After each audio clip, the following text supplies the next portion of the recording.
images are not images that I pulled out. This particular image of Yeshua, it comes from Egypt, from the church, the Coptic church in Egypt. Coptic churches existed long before Christianity even existed. And this is an image of Yeshua from the Coptic church. On the right, you see Ethiopian Jews. And you see the Ethiopian Jews have been here for a very, very, very, very long time. And you see that these men are actually black men. Now, what does this mean? Does it matter? Is this video about race and color? Actually, it isn't. It's not. It's about education. I want you to know something. I want you to learn something today, because you have to understand the foolishness that's been going on this planet for a couple thousand years, even more than that, but at least for a couple thousand years in regards to Yeshua, and what dogma has been placed on all of our generations of children down the pipeline, which is ridiculously altering the way that we live on this planet and how we think, breathe, eat, sleep, and everything else. So Yeshua is a Middle Eastern man, was a Middle Eastern man, and I do mean man.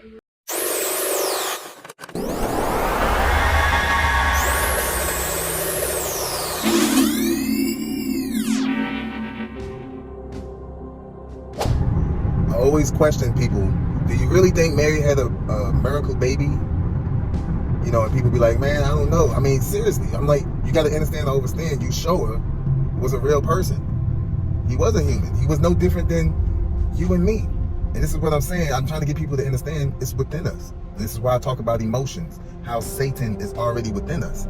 He travels through emotions. You got to understand and overstand this. Stop understanding. You have the power within you. He was a Middle Eastern man with ties to people that weren't human, and they weren't gods either.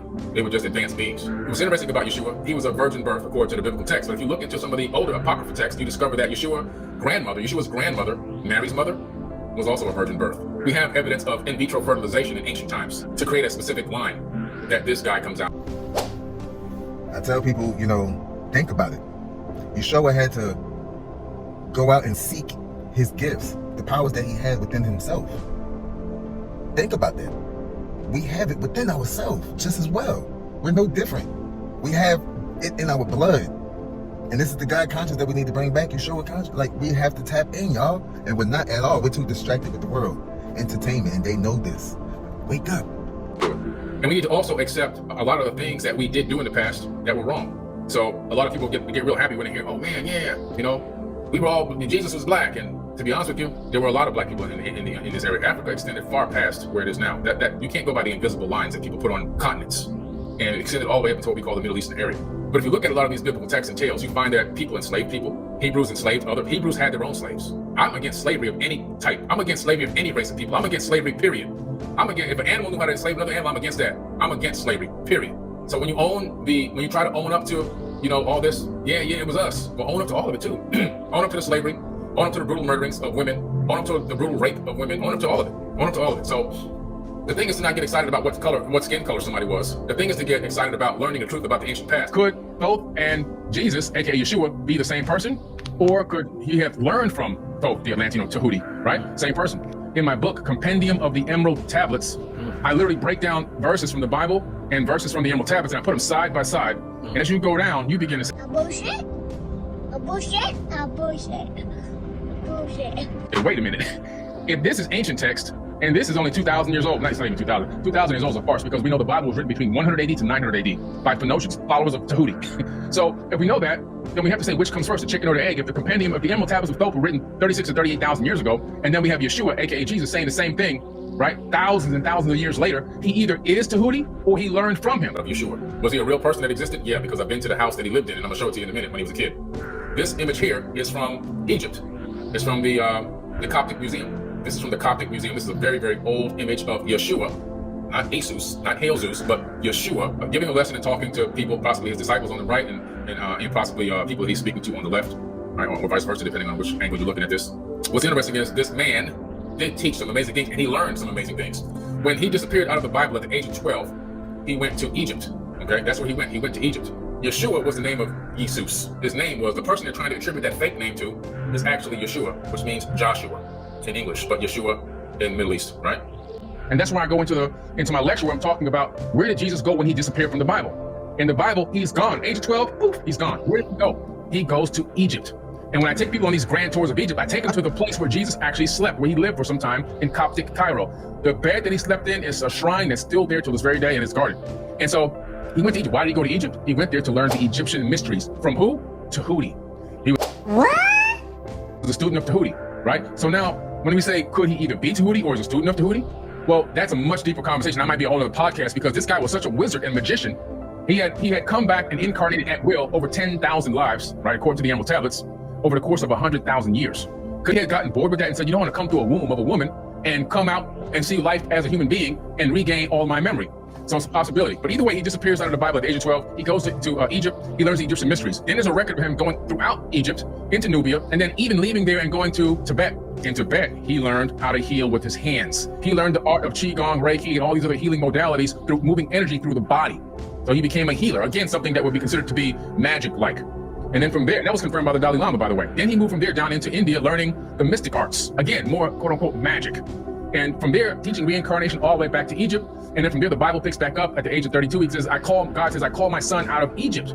And then the next thing you know, he appears at the age of 32, riding in on the back of a donkey into Jerusalem. So that's the cycle. So this Jesus that people are worshiping all over the world, this guy was a student of the Egyptian mysteries, of Tibetan mysteries, and Indian mysteries. He learned magic, mystic arts, energy movement, all cymatic frequencies, and then he came back to teach the people. So here in this image you see on the left, you see Caesar Borgia. Caesar Borgia, however you want to pronounce it. And on the right, you see what's been known as a depiction of Jesus Christ, which is now a global image. I'm going to teach you the falsehoods of this image, and I'm going to go kind of deep into it as well. So, false images of Jesus. The Renaissance depiction of Christ as a handsome, thin-faced white man with a thin beard is based on the likeness of Cesare Borgia and the second son of Rodrigo Borgia, a.k.a. Pope Alexander VI. Okay, this is where we're getting into the papacy. Now, this is actually right at the era. This is the era of the beginning of the papal inquisitions, by the way. In which the popes ordered the death of over 80 million people over the course of 700 years to get them to believe in their religion and Jesus. Cesare Borgia was born in 1475 and became a cardinal in the Catholic Church at the age of 18. This is the guy that you're praying to. So when you are a Christian person and you believe in the biblical Jesus, and you're calling on the name of Jesus and believing in Jesus and everything else, and you're looking at that image of Jesus in your church and you're dropping onto your knees and crying and weeping all your tears, this is the guy that you're actually praying to and crying to, not the real person at all. Let me tell you how brutal this guy was, okay? Realizing there was no power in a cardinalship, he resigned. He murdered his older brother, Giovanni, in 1497, and Cesare assumed his role as captain of the general of military forces of the papacy. So what he did was he killed his brother because his brother was running the military. He was like, my brother got power. I don't have any power. I'm just a lowly cardinal, guiding the sheep. So he said to himself, I killed my brother, then I can take over his job. And he tried to, there's a lot better ways to try to get the job, but I guess he thought killing him would have been the easiest way. So he was successful in doing that. He killed his brother. It's well documented. Killed his brother. That's what the title of this whole thing is. This guy kills his brother. He quickly launched a military campaign to conquer all of Italy. What does that mean? What would a post-military be doing conquering other countries? They're bringing the gospel. When they tell you they're coming to your country to bring Jesus and the Holy Bible with them, and the gospel, the good news, what they mean is they're coming to kill you and destroy you and then subjugate your offspring and make them speak their language and make them worship their God. That's exactly what it means. He quickly launched a military campaign to conquer all of Italy. During his brutal reign as captain general, he influenced depictions of Jesus to resemble his own likeness. He said, man, this Jesus here, this guy's got a little bit of power over these people. I want his power too. You see, this guy's an energy vampire. He's an energy vampire. He says, I want that power. This military is not enough. I'm killing a lot of people, but you know what? I want more power than this. I want to be in the people's minds. Every time they think about something I want to pray to or think about holy, I want them to be looking at me. So he says, you know what? I'm going to get Leonardo da Vinci to create this for me. So he got Leonardo da Vinci and assigned him to paint the Christ on a model of Caesar Borgia. And that imprint and that first one became the model for all Jesus Christ images moving forward in time. This is how you can time travel. This guy time traveled with one conscious thought by ordering Leonardo da Vinci to paint his image as an image of Christ and make it known that this from this day forward, I am the Christ. This is the Christ. What he did was he traveled in time into the future. He created a ripple in space-time that traveled into the future. And right now, your mom and your dad, your grandparents, and some of you listening right now, dropping to your knees praying to this evil dude. Don't even know it. The Borgia family is known for incest, intrigue, and murder. He had sex with his sister, Lucrezia. This is his sister, Lucrezia. You may notice her if you play video games. There's a video game, I forget the name of the, Creed. The movie, the video game called Creed, something Creed. You have Caesar Borgia and his sister, Lucrezia, in the video game kissing. So, come on now, dog. Come on, man. So they've encoded it into the video games. So the Borgia family is known for incest, intrigue, and murder. And stories, I spelled that wrong, stories have been told of them since they themselves walked the hallways of the apostolic palace. In particular, vicious rumors and slanderous tales have stuck to the names of the two members of the infamous Borgia family, Cesare and Lucrezia, brother and sister of history's most notorious family. So this brings me into the next thing here. Well, if he's not Jesus, then who is Jesus? Let's have a look. Zeus.